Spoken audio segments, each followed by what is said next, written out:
महंगाई से बेहाल अवाम अब गैस बहरान से परेशान। ठंड बढ़ते ही घरों में चूल्हे भी ठंडे पड़ गए। शहरी सुबह की चाय, नाश्ता और घर के खाने को तरस गए। होटल से खाना मंगवाने के लिए भी जेब का गर्म होना जरूरी। बुजुर्गों और बच्चों के लिए सूरत हाल तकलीफ दह होने लगी। रोटी पकती है न दाल गलती है, चूल्हा कैसे चलाएं, जल्द और जल्द खाना कैसे पकाएं। कराची में गैस बहरान शिद्दत अख्तियार कर गया। शहर के बेशतर इलाके गैस से महरूम, चूल्हे चिराग बन गए। घरों में खाने की तैयारी दुश्वार हो गई। दफातर जाने वालों को शदीद मुश्किलात का सामना। शहरी सुबह के नाश्ते और दोपहर के खाने के लिए होटलों का रुख करने पर मजबूर हो गए। शदीद कर्ब मुब्तला शहरी बंदिश के खिलाफ फट पड़े। अभी तो सर्दी जैसे जैसे बढ़ेगी तो उसमें ये मसाइल ज़्यादा शुरू हो जाएंगे।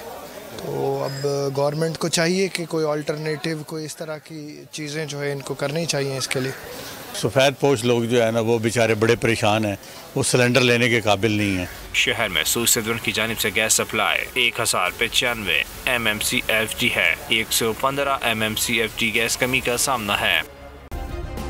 सब्सक्राइब करें और बेल दबाएं ताकि कोई खबर रह न जाए।